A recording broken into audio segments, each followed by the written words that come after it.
Hi, I'm Adam Summer. You're listening to the Yerushalmi Talk podcast with the support of the Yeshivat Devar Yerushalayim in Har Nof, Jerusalem. This is Berechot, Chapter 6, Halacha 5, and today we're going to be getting into the topic about what happens when you say a blessing, and then you have other foods after, and you're doing the first blessing to carry off with the obligation for the other foods that you're going to eat. So the most famous one is going to be dealing with wine.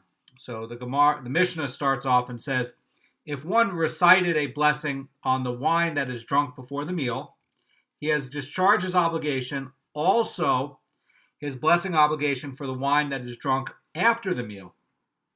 If one recited a blessing on the peripheral dish that is eaten before the meal, he has discharged his obligation, his blessing obligation for the peripheral dish that is eaten after the meal. And if one recited a blessing on bread, he has discharged his blessing obligation for that for all of the peripheral dishes.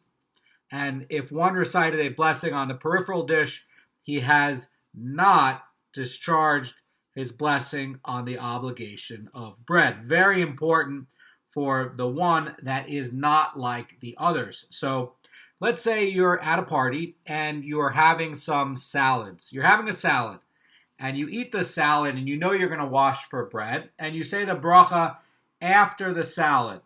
Well, you did not discharge the obligation for the rest of the food because the bread starts the meal. That's the important part about bread. That's the important symbolic thing about bread. And that's something that every beginner in Judaism needs to know about. That if you're saying a bracha on bread, you're gonna cover all the other foods that you ate. You don't need to say another blessing on, the other salads and things like that. But if you know you're going to be eating a meal and you're saying a blessing on the salad before the meal, before the bread, and let's say you say the blessing after the salad. Well, and this was covered in the last halacha. Well, in the last halacha, it was saying that you don't need to say the bracha on the salad if you have in mind that you're going to be eating the bread and as part of a meal, because retroactively it will catch and cover the salad. But in the case where you're having just hors d'oeuvres and you don't have that in mind that you're going to eat a meal, and then afterwards you come and you eat a meal with bread, you have to say a standalone blessing on those salads. Now, in this case, if you said a standalone blessing on the salad, even if you thought you were going to eat the bread, that doesn't cover all the food, the bread or the food, for dealing with the bread. Now, that's going to make the bread, very, very special. Now, Rashi in the parallel on this is going to be holding that, in pre-dinner appetizers, sometimes it will be with fish. And so, it could be, I don't know who would be thinking it, but perhaps somebody would say she'akol in the fish, and then they would be thinking that, oh, well, now I don't need to say, on the hamotzi because this is really part of my meal. I've said a blessing on the fish, and I covered it, right? And that's a case where the bread it has its really its own status. That's really what the takeaway should be, is that the bread has its own status. Now, one of the other things to keep in mind is that bread is also going to be one of the 7 species, and the bread, if it's made out of wheat, is going to be closer to the first mention of the word land. So you could argue that, and some of the Tanaim are arguing that, well, actually, because we're putting a preference on the 7 species, and because this of the 7 species, this bread out of wheat is closer to the mention of land in the verse, that it's going to take preference over other foods, and that is going to have more importance. But there's other agadic things about the bread. Now, if somebody had a blessing on wine let's get back to the start of the Mishnah. If somebody had a blessing on wine that's before the meal, and he discharged his obligation for his blessing for the wine that's drunk after the meal, so what would that be? And I want to point out what the Haredim says about this to explain it. He says it was the custom in Mishnaic times at elaborate meals to serve a drink of wine and an appetizer before the meal. And again, the Rashi is saying that normally that would be a fish dish, sometimes fowl, but normally fish. And fish is very easy to save. I mean, you can salt fish. The Gemaras talk a lot about salted mackerel, which is delicious, by the way. And they would salt it, and then they would soak it to get the salt out in hot water. And the soaking it in hot water would actually finish it. That, by the way, has ramifications for Masechet Shabbos and preparation. Anyway, the mackerel is very abundant here in the Mediterranean, close to the sea. You can catch it, right off the port of Yaffo very easily, and you could smoke it, you can salt it. Normally, that's what they would do back then in that time. And after the meal would get completed, says a Haredim, but before Berechot Mazon, they would serve wine again together with the dessert. Perhaps they would serve a dessert wine. They would do wines out of they would do wines where they would soak them with carobs and peppercorns, and so it'd be a spice sweet wine, which would go nice with some desserts, and it's called kundition, and it's mentioned a lot of times in the Gemaras. So perhaps if you have this spiced wine that's coming after, the question's going to be, if you have foods that's, going to be eaten, later after that meal's been completed, before the Berechot Mazon, they're not really going to be considered part of the meal, whereas, most of the foods that's eaten during the meal are going to be exempted from a prior blessing by the hamotzi recited over the bread. So the Shulchan Aruch is saying about this that that the hamotzi, recited over the bread for foods eaten after the meal generally require their own blessing. That's why a lot of times when you go to a Sephardi household and they'll bring lots of nuts and seeds and other things is to get extra blessings into the day. And you say a blessing on each one of those things. That will be done after the meal. And the Mishnah here, though, says that Pnei Moshe is teaching that if one had one of this, pre-dinner wine, and the blessing he recited on it would cover also the post-dinner wine, like that spiced wine. And the reason is that the initial blessing would cover all the wine that he's expected to be served at a sitting. And even if that's not part of the proper meal for this sort of fish, appetizer course, he knows that he's going to be eating a type of meal where they're going to be covering, lots of things later. So he already has in mind he's going to be part of this meal. Now, the Rosh Cirilio about the next part, where, it's talking about, if one recited a blessing on a peripheral dish that's eaten before the meal, he has discharged his obligation for the peripheral dish that is eaten after the meal. And Rosh Cirilio is talking about a dessert that would require a separate blessing, and since it's not considered part of the meal itself, but the blessing obligation was already discharged with the one recited on the appetizer that preceded the meal, the reason its obligation was discharged, as explained, is that the initial blessing covers all the food with a like blessing that one expects to be served at the sitting. That's the idea. That's the trick on this, is that it has to cover the like food that you've already been served. That's the only way it works. Rosh Cirilio also is pointing out that for a peripheral dish eaten during the meal, like a side dish, and it's part of the proper meal itself, it's going to be considered subordinate to the bread, so the hamotzi blessing on the bread would exempt it. That's the main part of the idea. And the Mishnah ends up and says, Bet Shammai says he has not even discharged his blessing obligation for the porridge that he eats. So that's going to be interesting. Let's explain it, and let's look at the Haredim to help us on it. So Bet Shammai has two ways to be understood. One possibility is that it's a dispute with the Tanna Kama's last ruling on the bread, okay, where over there it's saying that if one recited a blessing on peripheral dish, he has discharged his blessing obligation for the bread. So one would be that as a dispute, but the other way to look at it is that Bet Shammai is disputing the Tanna Kama's earlier ruling that the Tanna Kama was saying that the hamotzi blessing on bread exempts a peripheral dish, like a side dish served with the meal. Okay, so that could be one way to look at it. The other way to look at it with the last ruling is that, the Tanna Kama is saying that, if you had, the mezonot blessing on a peripheral dish as the appetizer, he does not exempt bread from the hamotzi blessing, which would seem to imply that it does exempt something like porridge, which requires a mezonot blessing.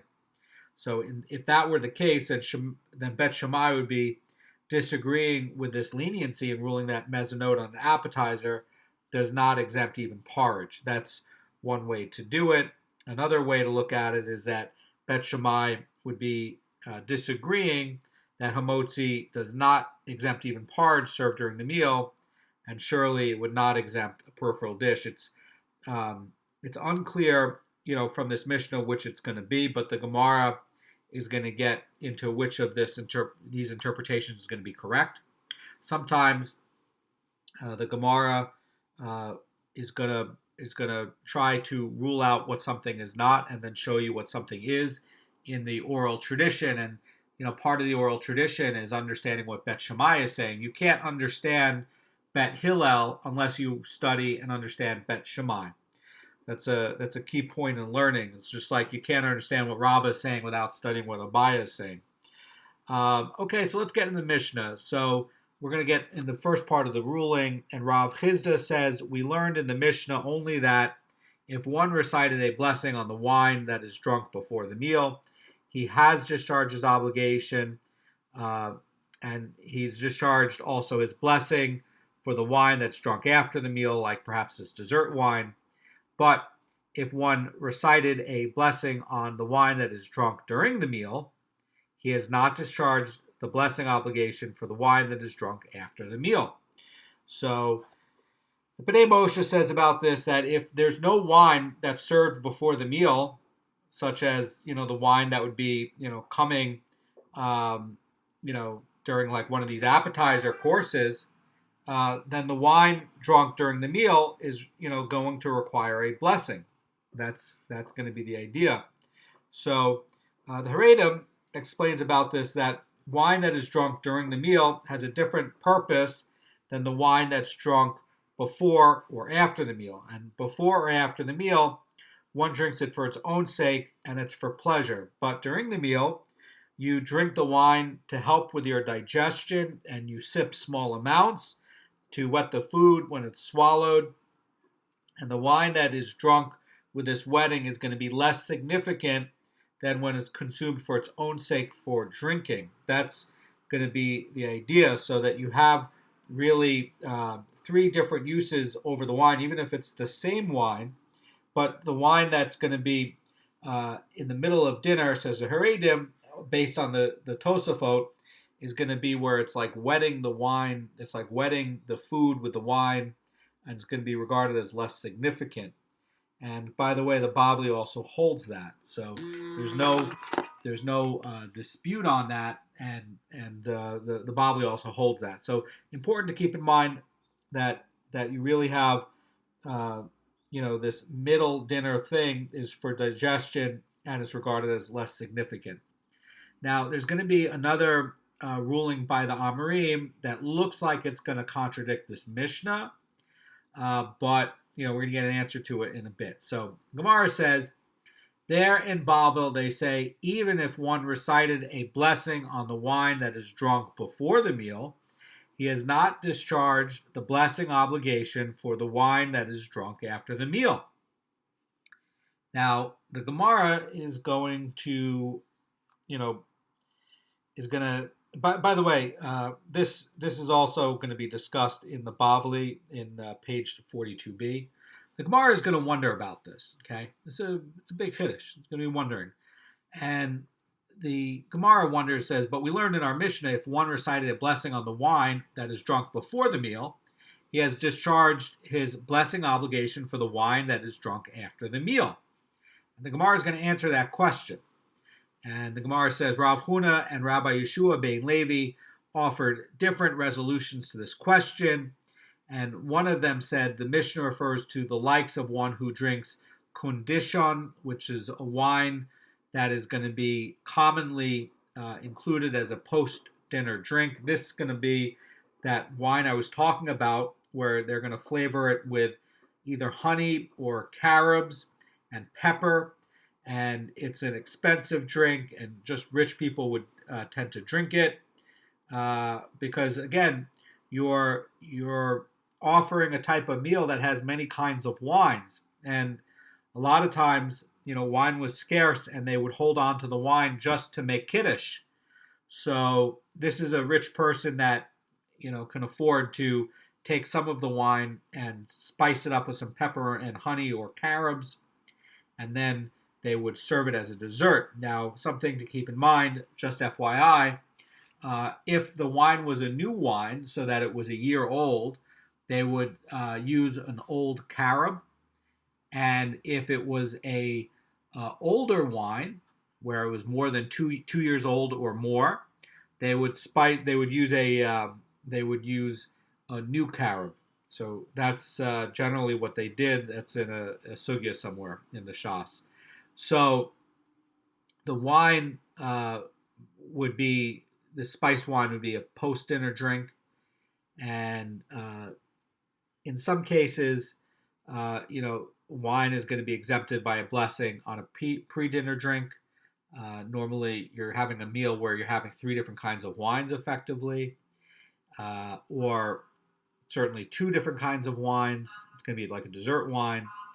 And, the Gemara is going to say, implied in this is that, ordinarily the blessing on the wine that comes before the dinner is not going to exempt the wine, that dessert wine that's going to come after. So, when this rich person who drinks this spiced wine is going to have a blessing over this pre-dinner wine, he's going to be aware that he's going to be also drinking this dessert wine after the meal. And normal people that they don't really drink dessert wine. That's something for the richer classes, and also even today that's something that is sort of for the richer classes as well, that they can have dessert wines. So and by the way, this could even be talking about a rich person where their ordinary meals are going to be like for a Shabbos meal for poorer people. So, can cover that as well. So the Gemara says, and the other one says that the Mishnah refers to someone who drinks wine after visiting the bathhouse, at which time it is common to have a post-dinner drink of wine. And the Haredim explains about this that a visit to the bathhouse can leave a person drained of energy, and it was common to have a very big meal. And since in this instance a person anticipates to drink a post-dinner wine, his blessing on the post-dinner wine is going to be exempted from it. That's going to be the idea. So in connection with the Mishnah's discussion on the side dishes that's eaten after the meal, the Gemara is going to talk about the law pertaining to a certain type of side dish. So they're going to be talking about a type of bread that's going to be called kisnin bread. Now, the Rishonim have a lot of different interpretations of what this kisnin bread is, and some of them are going to regard it as a snack, and bread is going to be like a meal for the main part of the meal, but this kisnin bread is going to be like a type of snack. And Rashi in the Bavli parallel in 41b is going to translate kisnin as toasted grain. And the idea over there is that sometimes they would eat toasted grains because the Bavli in Eruvin 29b says it's good for the heart, and the grain would also come with pastries and things with spices and walnuts and almonds. But this grain, when it was toasted, was pretty sweet, so it's fitting that they would put it with pastries. And there's another, actually the Rambam himself says that this kisnin bread is going to be a spicy pastry. So there's a few different interpretations on it. Some of the Rishonim, like the Rif, say it's actually going to be a dough kneaded into pockets and filled with honey and almonds and then baked. So that's going to be another interpretation. And Rav Goan is going to say that this kisnin bread is actually going to be a hard, dry, crisp pastry. That's going to be another interpretation. The Or Chaim in 168.7 rules that all three pastries described here are going to be classified as kisnin bread, and that their blessing is going to be a mezonot rather than a hamotzi. So the Shulchan Aruch just says that they're all right.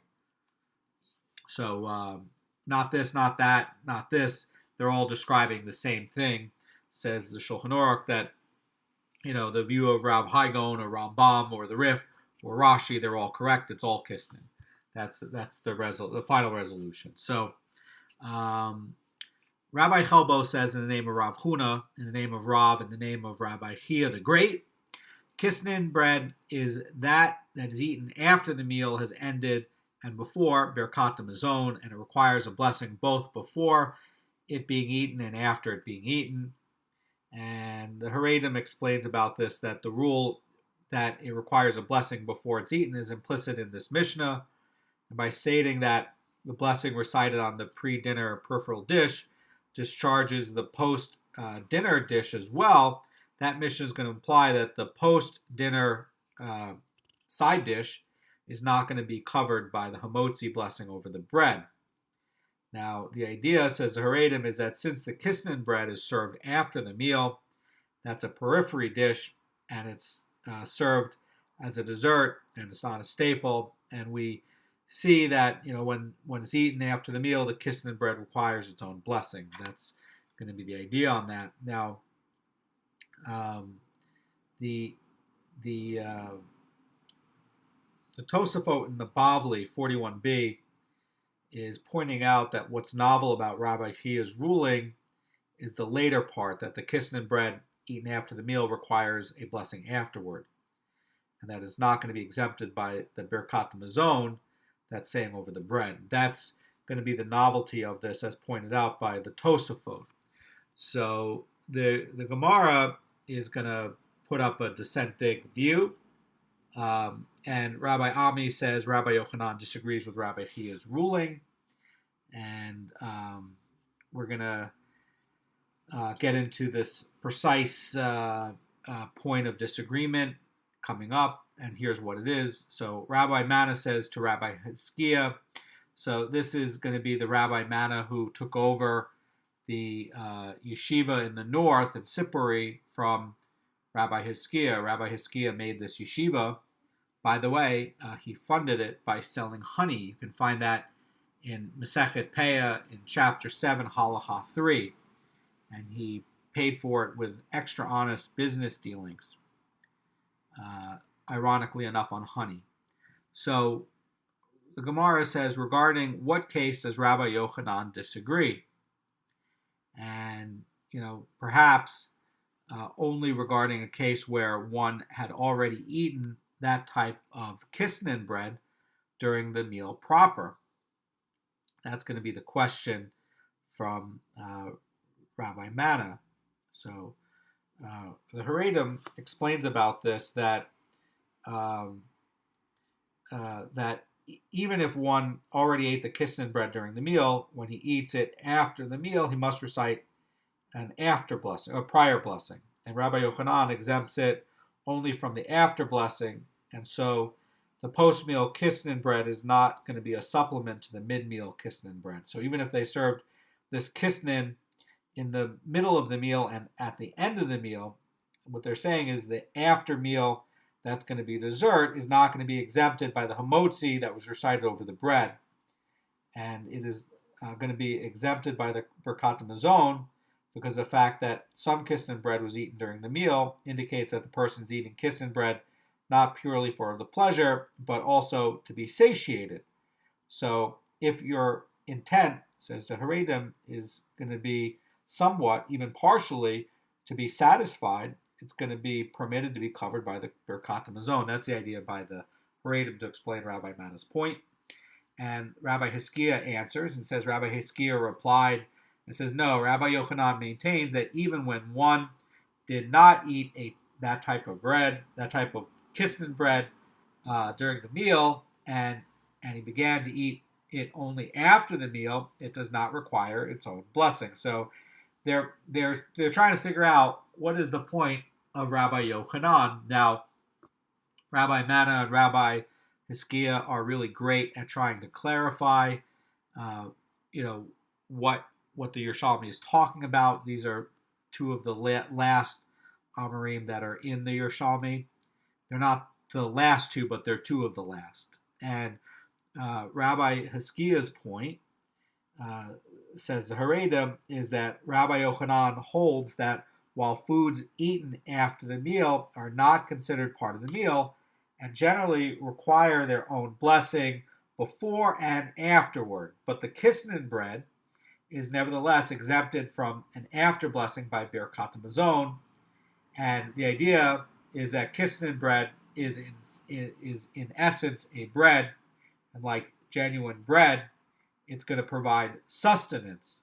So when it's just eaten as a snack, it would require only the al ha-michya blessing afterward, but the Birkat Hamazon is an appropriate and valid after blessing for it as well. That's going to be the insight by the Haredim on it. They're trying to figure out what is Rabbi Yochanan's point. Now, the Gemara is going to corroborate what Rabbi Hiskiah is saying about this, and it's going to say that when Rabbi Haggai came and he said in the name of Rabbi Zera, said that Rabbi Yochanan maintains that even when one did not eat that type of kisnin bread during the meal, and he ate it only after the meal, it does not require its own blessing. And there's going to be another practice by the Amorim that's going to be stated. And they would say, Rabbi Hanina says, Levi bar Sisai would often be sent niklavsin. Now, what is going to be niklavsin? That's going to be, Haredim explains it as a type of kisnin bread. Rosh Cirilio says it's going to be a superior type of date. There's going to be a source that talks about that people used to send these kinds of dates to the Caesar in Rome when he was in Rome. So there's another commentator that says it was a superior quality of food that idol worshippers would offer up to their idols. That's going to be what the Pnei Moshe says about this. But, okay, let's say it's going to be some superior form of date, but it could be kisnin bread. Anyway, Levi bar Sisei would often be sent niklavsin from the household of the Nasi, and he would leave them for after his meal. and recite a blessing over them beforehand and afterward. So basically, he would eat this niklavsin, whichever that is, only after concluding the bread portion, and then he would recite Borei Priya Etz before eating, and then have the abridgment of 3.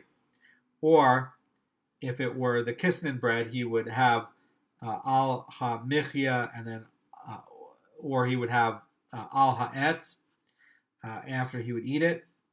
And he would still, even though he had the Berechot mazon on the meal, and with this after blessing, it would basically be following the opinion of Rabbi Chia, not the opinion of Rabbi Yochanan, if it was done that way. Now, I want to point out something about this from what the Or Chaim is saying. Or Chaim is saying that the law is that, this is in 208:17, that the law is that if one inadvertently recites Berechot mazon over dates, he has fulfilled his after blessing obligation, because the dates give you sustenance like bread. So even if these are just dates, it's still going to be satisfying. That's going to be the idea.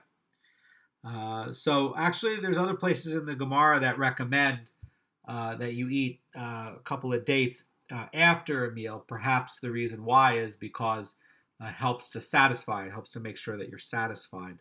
So there's going to be an incident that's very similar to this. And it's going to say that Rav Huna was eating dates with his bread during the meal, and he did not recite a blessing over them.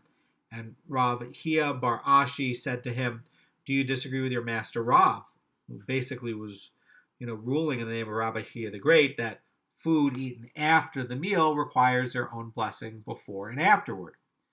And so, in other words, it's saying, why do you eat the dates during the meal and avoid reciting their blessings? And then basically what they're saying is, leave them for after the meal, and you will be able to recite the blessings over them beforehand and afterwards. And Rav Huna replied and says, I cannot leave them for after the meal, because these dates are themselves the main course of their meal. And as I have nothing else to eat with my bread, this is going to be part of the meal. That's going to be the idea. And so the Haredim explains about this, that, this rabbi is accepting Rav's opinion that foods eaten after the meal require a blessing before and after. And he's saying that, he would eat, these dates as a post-meal snack and recite both the blessings, but in actuality, he has to eat them as the main course of the meal, so he can't, recite, any of those blessings. That's going to be the idea. The Gemara is going to continue, and it's going to say that there's another incident that's related to this, and it says that Rabbi Yonah and Rabbi Yossi went to the wedding feast of Rabbi Hanana the Antonian. That's going to be the host, and the host brought kisnin bread after the meal, and the question came up whether they should say the blessing before and after eating it or not. And they said, let us abandon the Amoraic opinions that we learned regarding this matter and proceed and analyze a Baraisa through which we can establish the Halacha. So we saw that Rav ruled in the name of Rabbi Chia the Great that the kisnin bread that's eaten after the meal requires a blessing both before and after it. Rabbi Yochanan is saying that, it does not require an after blessing, and there's a general rule in disagreements that if you have a disagreement between Rav and Rabbi Yochanan, the halacha is going to follow Rabbi Yochanan. And, the question is going to be, well, why is this going to be different? Why is this an exception? And the answer is going to be that, well, Rav is stating his ruling in the name of Rabbi Chia. That's the point. So this is not really Rav's opinion. Rav is getting this from Rabbi Chia the Great. That's the idea. So if you have a disagreement between Rabbi Chia the Great and Rabbi Yochanan, it would go by Rabbi Chia the Great, not necessarily Rabbi Yochanan. And because Rav is not saying in the name of Rav is saying it in the name of someone else, that's why this anomaly would be like this. So the Gemara says, it was taught in a Baraisa. Rabbi Mana says in the name of Rabbi Yudah. This, by the way, is a different Rabbi Mana. This is going to be the son of Rabbi Yudah. There's 4 Rabbi Manas in the Yerushalmi. The Rabbi Mana that we were just talking about is one of the later Amorim. This Rabbi Mana, the son of Rabbi Yudah, is a totally different generation, who says in the name of Rabbi Yosei HaGalili. So, big authority here. The Kisnin bread, Rabbi Yosei HaGalili, that's going to be the Tana. The Kisnin bread that was eaten after the meal before Berechot Mazon requires a blessing before it is eaten and after it's eaten.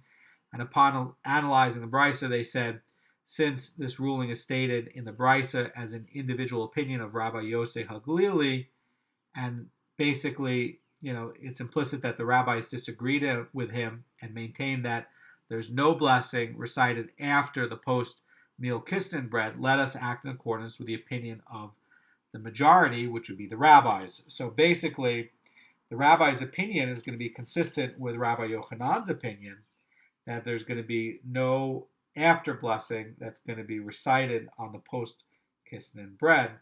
So therefore, the halacha should follow Rabbi Yochanan. That's going to be the idea. In other words, Rabbi Chia the Great and Rabbi Yochanan, that's not where the dispute is. Really, this is getting back to a dispute Tanaim. And this dispute Tanaim is really between Rabbi Yosei HaGalili and the Tanna Kama. And basically, the Rav and Rabbi Chia the Great is following the opinion, or talking about the opinion, of Rabbi Yosei HaGalili, and Rabbi Yochanan is following with the majority who dissented with Rabbi Yosei HaGalili. So Rav was not acting on his own, and neither was Rabbi Chia the Great. It's actually getting into a Talmudic dispute on, dispute Tanaim, Malochet Tanaim. So the Mishnah was talking about peripheral dish, and, if he discharged the obligation with the bread. And then we get into this cryptic statement about Bet Shammai. And it says, Bet Shammai says that he has not even discharged his blessing obligation for the porridge that he eats. And the Gemara cites a ruling from the Amorim.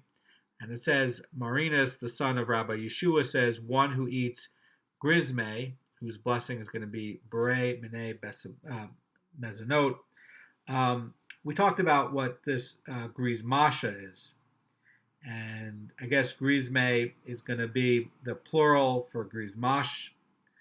And that's going to basically be a thermos bean with walnuts, and it's going to be with other things as well. It's a type of salad. It's a bean salad with nuts. And anyway, so someone who eats this grizme, whose blessing is going to be Beur, Minei, Mezonot, and then he eats a porridge made out of fine flour, which calls for the same blessing. And the Gemara continues, says, although he recited the blessing over the grizmasha, at the end, when he comes to eat the porridge, he must recite another blessing, because the mezonot recited over the grizmasha does not discharge the blessing required over this fine flour porridge. Now, we're going to get into the reason why as we go through this. So the Gemara is going to ask a question. It says, Ma, what? Does he rule in accordance with Bet Shammai? For it was Bet Shammai who's saying that the Mishnah is that a blessing on this side dish like grizmasha does not discharge even the blessing requirement over a porridge. So how could this be? In other words, Bet Hillel, who is the Tanna Kama, is holding that the blessing on a peripheral dish does discharge a blessing on a porridge. So what's going on here? So the Gemara is understanding that Bet Shammai is, coming to dispute the implication of Bet Hillel and Tanna Kama's last statement. And the Tanna Kama is stating that the mezonot blessing on the side dish does not exempt the bread of its hamotzi blessing, and that implies that it does exempt porridge to the mezonot blessing. And Bet Shammai, on the other hand, is saying that the mezonot blessing on the side dish does not exempt even the porridge of its mezonot blessing. So this Marinus is ruling with the opinion of Bet Shammai, which, by the way, is at dispute with Bet Hillel. So the Gemara is going to wonder about this. And Rabbi Yossi says Marinus's ruling is consistent with the opinion of all. That's a big Hiddush, and that's a very big Hiddush. So what's going on over here? How do we understand this? So the Haredim is going to unpack this for us so we can understand it. And he says that when Bet Shammai states he does not even discharge his blessing obligation for the porridge, they do not refer to the Tanna Kamma's last ruling regarding one who recited a mezonot on a peripheral dish, and the Tanna Kamma is actually agreeing that the mezonot blessing on the peripheral dish does not discharge the blessing obligation of a porridge. Rather, Bet Shammai is disputing the Tanna Kamma's earlier ruling that the blessing on bread discharges the blessing requirement of a peripheral dish. So that means that we have to read this Mishnah and the dispute from the Tanna Kamma a little bit differently. So the idea here is that, says Haredim, that Bet Shammai agrees with the ruling, and they're disputing the Tanna Kamma's first ruling in this Mishnah that the blessing on bread discharges a peripheral dish. Now the Gemara is going to explain it. Gemara is going to say, if one recited a blessing on the bread, he has discharged his blessing obligation on the peripheral dish eaten during the meal. And this implies, and surely he has discharged his blessing obligation for a porridge eaten during the meal. Haredim says about this that the peripheral dish is considered less integral to the meal than the porridge, since porridge is going to be eaten for sustenance, but the peripheral dish like griz masha, which is this bean and walnut dish, this salad is not going to be for sustenance. It's going to be for enjoyment. And the Haredim explains that if the hamotzi blessing over the bread discharges the peripheral dish of its blessing requirement, then surely it exempts the porridge, which is going to be more integral to the meal, and because it's being based on sustenance. Now, what do we learn from this? We learn that, hey, eating for sustenance is going to be a big part of when you think about doing the bracha. In other words, what parts are going to be considered part of sustenance? That's going to be a big part of it. Now, if you're eating a porridge, well, you're not going to get filled up from this griz masha dish, but if you're eating the porridge, that's going to fill you up, and that's going to be considered part of your sustenance. Now, the Gemara is going to continue, and it's going to say, the law, according to the opinion of Bet Hillel, is going to be basically, the Tanna Kamma's, basically stating this anonymously in the Mishnah. That's going to be reflecting, Bet Hillel's opinion. And basically, the Tanna Kamma and Bet Hillel is saying that what this Gemara says, that if one recited a blessing on the bread, he has discharged his obligation for the peripheral dish eaten during the meal. So that means that, this porridge, which, you're eating during the meal because that's part of your sustenance, that yes, it covered the blessing obligation, that you covered it. That's going to be the idea. Now, Bet Hillel says that he has not discharged the blessing obligation on the porridge, and that, that what he eats, basically what he's saying is that he has not discharged the blessing obligation on this side dish. And the Haredim is going to explain this, that Bet Shammai means to dispute both the explicit and implicit portions of Bet Hillel's opinion. And Bet Hillel stated explicitly that the hamotzi blessing stated on the bread covers this peripheral dish, and left unspoken, the obvious rule that the hamotzi covers the porridge is going to be, because it's going to be more integral to the meal for sustenance. And Bet Shammai goes to the other extreme and states explicitly that the hamotzi does not cover the porridge, and left, unspoken the rule that they consider obvious, that the hamotzi does not cover a peripheral dish. That's going to be the idea by the Haredim. So Bet Hillel is looking at this in a different way. Bet Hillel is looking at this saying that, well, you're having the porridge here, and yeah, that's like a side dish, but you're really eating it because of its quality of sustenance. And so, that's going to be, the indicating factor. The Gemara is going to continue. It's going to say, but if one, this is the opinion of Bet Shammai, by the way, it says, but if one recited first a blessing on the peripheral dish, and then he wishes to eat either bread or porridge, all agree that he has not discharged his blessing obligation for the bread, nor for the porridge. And the Haredim explains about this that, when the Tanna Kama is stating, in this Mishnah, anonymously, that the blessing on a peripheral dish does not exempt the bread, it means that, it does not exempt the porridge either. And, the Tanna Kama should have expressed the more novel ruling that, it does not exempt the porridge. But since the first ruling, the Tanna Kama mentioned that the blessing on the bread does discharge the peripheral dish, the side dish, and, for stylistic purposes, as a Haredim, he chooses the same subjects in contrasting the later ruling and states that the blessing on the side dish does not discharge the bread. So, in conclusion, says the Haredim, all agree that reciting mezonot on a peripheral dish, such as the griz masha, which is going to be this bean and walnut dish, does not discharge the bread or porridge. And according to the Tanna Kama, reciting hamotzi on the bread does discharge a peripheral dish and porridge, but according to Bet Shammai, reciting hamotzi on bread does not discharge either peripheral dish or the porridge. Now, very, very minor difference, really. Really, what's going to be the difference? Well, let's say you're eating a porridge for sustenance, and it's going to be in addition to this meal.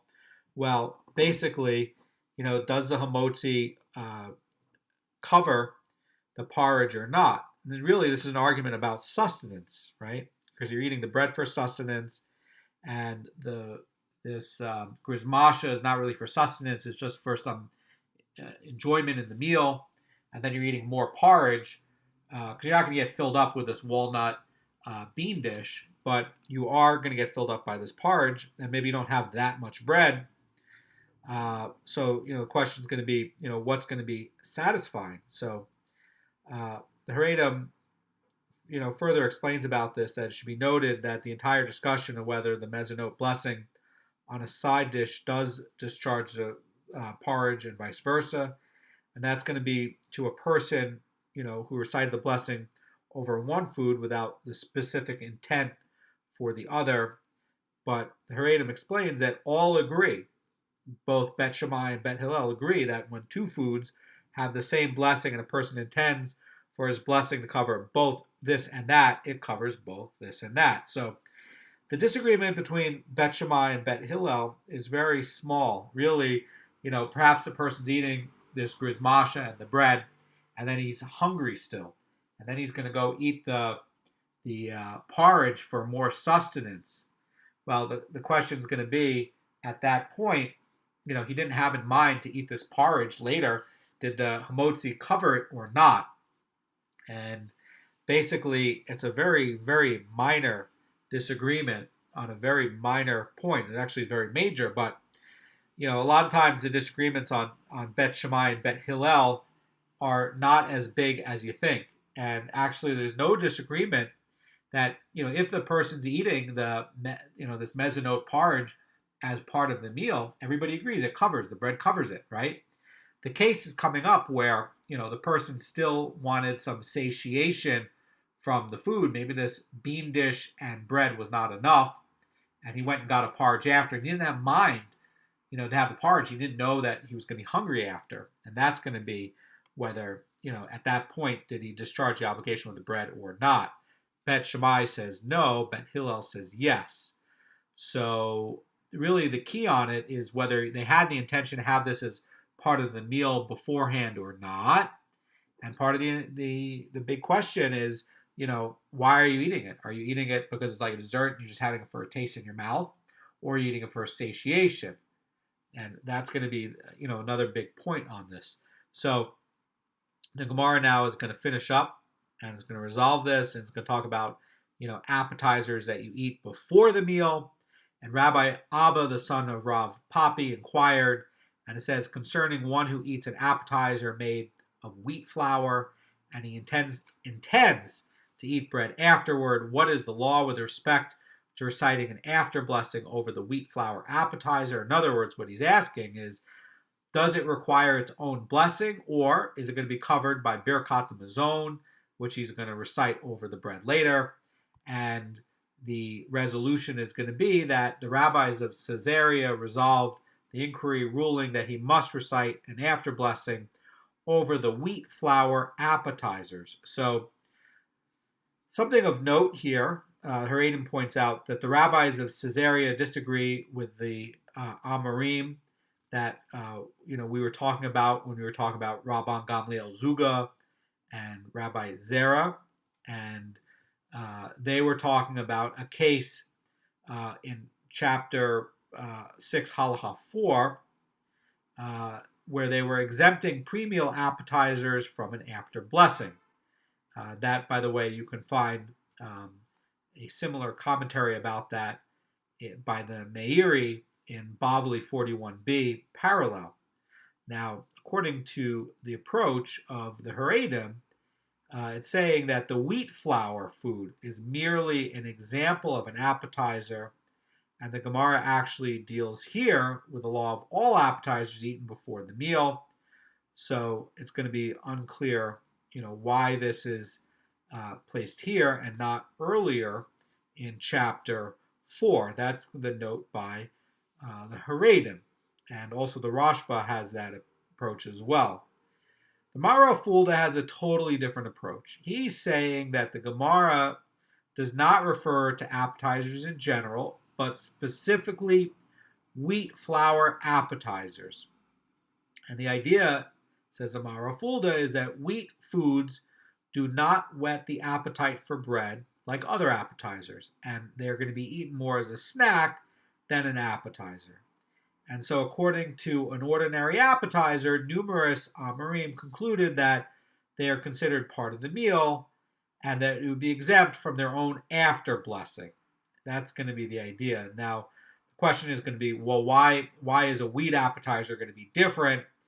What's going to make the wheat appetizer so different? Now, what's going to be the halacha lamais on it? Well, the Mishnah Beur in 176.2 does have the actual halacha on it, and you can also see it in the Shulchan Aruch 176.3 as well. Now, I want to point out that the question is going to be about the quality of wheat, and what's going to be the status of wheat.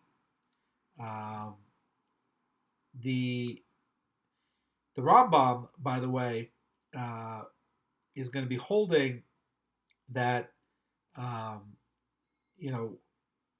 is going to be pointing out that, reciting mezonot, on a side dish does not exempt a porridge. By the way, going back to what we were just talking about, that's not going to exempt a porridge. And the Rambam is going to follow the Yerushalmi's conclusion that the Tanna Kama means mezonot on a side dish and does not exempt bread or porridge.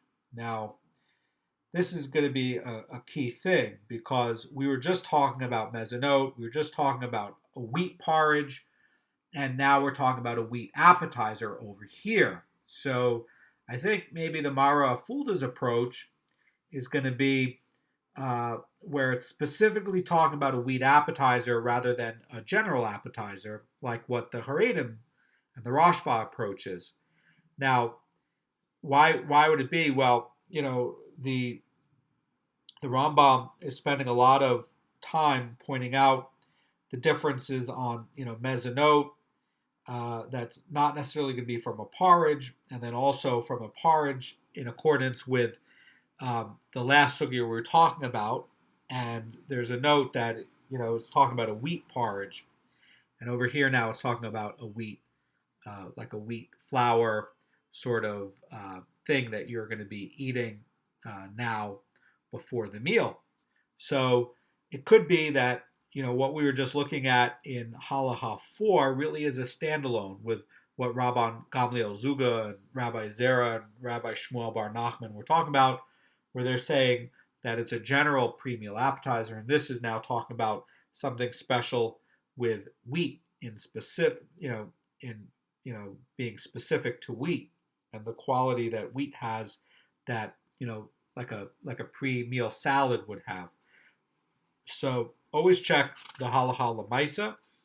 And again, why we're learning the Yerushalmi. We're learning the Yerushalmi not because we're trying to get, what the halacha lemaisa is. We're trying to come up with, different things, but we're trying to get different explanations for the same thing and trying to understand things deeper. And it's really, what we're trying to do with this is we're trying to, do the same thing of why do you study the opinion of Bet Hillel, and why do you study the opinion of Bet Shammai, and you can't understand the opinion of Bet Hillel without studying the opinion of Bet Shammai, because one helps you to understand the other, and that is why we learn the Yerushalmi. This is not a tool to give us what is the halacha lemaisa. This is a tool to help us understand the points deeper and the Talmudic thinking deeper so that we can understand our own Judaism in a much richer way and get deeper appreciation for what we're doing when we learn and when we do the Avodas Hashem. Have a great day.